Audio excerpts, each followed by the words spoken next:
সবাইকে স্বাগত জানাচ্ছি। আমি ফিরোজ তোহা। শুরুতেই সংবাদ শিরোনাম জানিয়ে দেব এই মুহূর্তে হাতে পাওয়া সর্বশেষ গুরুত্বপূর্ণ আপডেট আন্তর্জাতিক সংবাদ। শুরুতেই থাকছে হরমুজের রক্ষীরা পা ভেঙে দেবেন ট্রাম্পকে ইরানি সেনাপ্রধানের সতর্কবার্তা।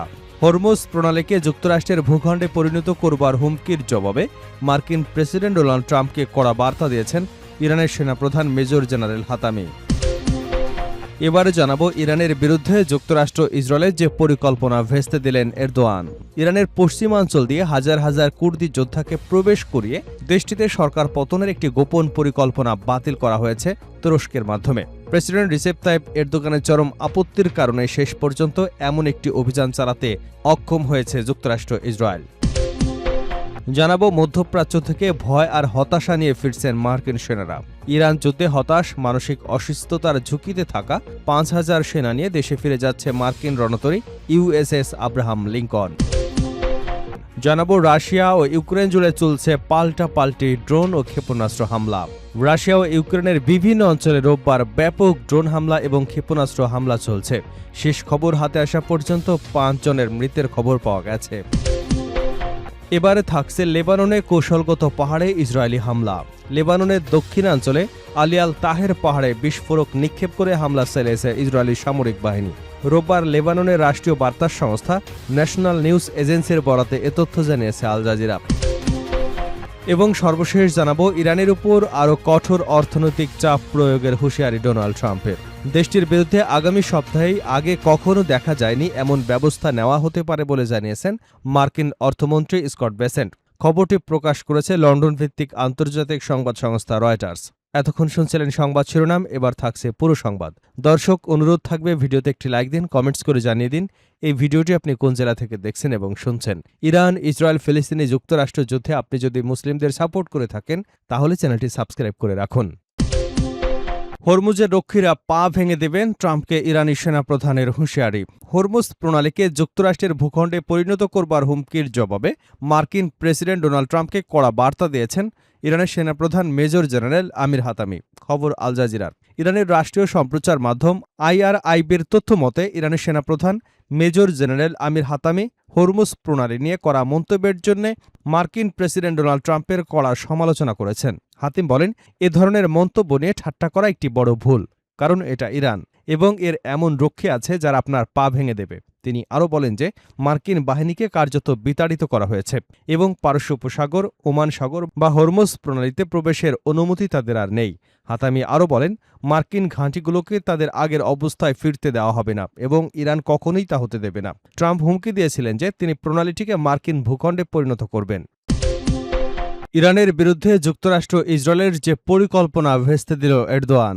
ইরানের পশ্চিমাঞ্চল দিয়ে হাজার হাজার কুর্দি যোদ্ধাকে প্রবেশ করিয়ে দেশটিতে সরকার পতনের একটি গোপন পরিকল্পনা বাতিল করেছে যুক্তরাষ্ট্র ও ইসরায়েল। তুরস্কের প্রেসিডেন্ট রিসেপ তাইপ এরদোগানের চরম আপত্তির কারণে শেষ পর্যন্ত এই অভিযান চালানো সম্ভব হয়নি।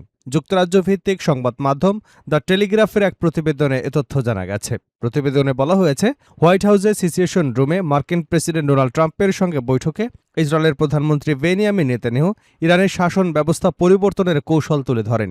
পরিকল্পনা অনুযায়ী মোসাদ এবং CIA এর সহায়তায় ইরাকি কুর্দিস্তান থেকে হাজার হাজার কুর্দি যোদ্ধাকে ইরানে প্রবেশ করিয়ে বিদ্রোহ উস্কে দেওয়ার সিদ্ধান্ত নেওয়া হয়েছিল। তবে আঙ্কারা নিরাপত্তা উদ্বেগের কথা উল্লেখ করে ওই পরিকল্পনার বিরুদ্ধে শক্ত অবস্থান নেন তুরস্কের প্রেসিডেন্ট রিসেপ তাইপ এরদোয়ান। তিনি ট্রাম্পকে সরাসরি জানান, মধ্যপ্রাচ্যে কুর্দিদের সামরিকভাবে শক্তিশালী করবার কোনো পদক্ষেপ তুরস্ক মেনে নেবে না। কুর্দিস্তান ওয়ার্কার্স পার্টির সাথে দীর্ঘ সংঘাতের কারণে যুদ্ধ শুরু থেকেই এ বিষয়ে কঠোর অবস্থানে আঙ্কারা। তুরস্কের অব্যাহত কূটনৈতিক চাপ এবং মধ্যপ্রাচ্যকে অস্থিতিশীল করবার ঝুঁকির কারণে শেষ পর্যন্ত ট্রাম্পের অনুমোদন না পাওয়ায় অভিযানটি ভেস্তে যায়। পরবর্তীতে সামরিক হামলার বদলে ইরানের উপর দীর্ঘমেয়াদী অর্থনৈতিক চাপ সৃষ্টির পথ বেছে নেয় মার্কিন প্রশাসন। মধ্যপ্রাচ্য থেকে ভয় আর হতাশা নিয়ে ফিরছে মার্কিন সেনারা।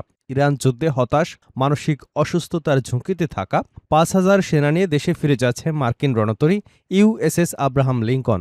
জানা যায়, এই বিমানবাহী রণতরীটি প্রায় ২৬৬ দিন অভিযানে ছিল। এর মধ্যে অন্তত ২০০ দিন এটি সরাসরি যুদ্ধক্ষেত্রে ছিল। যুক্তরাষ্ট্রের নৌবাহিনীর ভারপ্রাপ্ত সেক্রেটারি হাঙ্কাও এ তথ্য নিশ্চিত করেছেন। দীর্ঘ সময় ধরে রণতরীটি মোতায়েন থাকা নিয়ে উদ্বেগ তৈরি হয়েছে। এর নাবিকদের মনোবল কমে যাওয়া, মানসিক স্বাস্থ্য নিয়ে সমস্যার খবর প্রকাশের পর বিষয়টি নিয়ে প্রশ্ন তুলেছেন মার্কিন কংগ্রেসের সদস্য ও জাহাজটিতে কর্মরত নাবিকদের পরিবারের সদস্যরা। হাঙ্কাও বলেন, পরিকল্পিত পালাবদলের অংশ হিসেবে রণতরীটি খুব শীঘ্রই যুক্তরাষ্ট্রে ফিরবে। তবে তিনি জোর দিয়ে বলেন, জাহাজের নাবিকদের কল্যাণ ও নিরাপত্তায় অগ্রাধিকার। হাঙ্কাও আরও বলেন, মিশনের প্রয়োজনে লিঙ্কনে মোতায়েনের সময় বাড়ানো হয়েছিল। দীর্ঘ সময়ের মোতায়েন কঠিন, আর যুদ্ধ অভিযান সেটিকে আরও কঠিন করে তুলেছে। সিএনএনের প্রতিবেদন অনুযায়ী ইরানের সঙ্গে যুক্তরাষ্ট্রের যুদ্ধের মধ্যে মার্কিন অভিযানকে সহায়তা করতে আব্রাহাম লিঙ্কনকে পশ্চিম এশিয়ায় পাঠানো হয়। যুদ্ধটি এখন ৬ষ্ঠ মাসে গড়িয়েছে। রণতরীটি ২৫০ দিনেরও বেশি সময় ধরে মোতায়েন রয়েছে।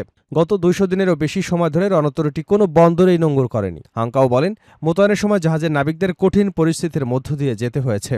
তাজা খাবারের সরবরাহ না থাকায় খাবারের তালিকায় পরিবর্তন আনতে হয়েছে। আবার অভিযান নিয়ে হুমকি বেড়ে গেলে বাড়িতে ফোন করবার ক্ষেত্রেও বিধিনিষেধ আরোপ করা হয়েছে। নৌ সেক্রেটারি বলেন, মোতায়েনের সময় অল্প সংখ্যক নাবিক মানসিক স্বাস্থ্যের সমস্যার জন্য চিকিৎসা নিয়েছেন, তবে কোনো প্রাণহানি ঘটেনি। সিএনএন জানিয়েছে, গত মাসে রণতরীটি থেকে এক নাবিক পানিতে ঝাঁপিয়ে পড়েন। পরে দ্রুত তাকে উদ্ধার করা হয় এবং চিকিৎসকরা তার শারীরিক অবস্থা পরীক্ষা নিরীক্ষা করেন। ওই নাবিক পরে দায়িত্বে ফিরেছে নাকি তাকে সরিয়ে নেওয়া হয়েছিল সে বিষয়ে তাৎক্ষণিক কোনো বিস্তারিত তথ্য জানা যায়নি। রাশিয়া ও ইউক্রেন জুড়ে চলছে পাল্টাপাল্টি ড্রোন ও ক্ষেপণাস্ত্র হামলা।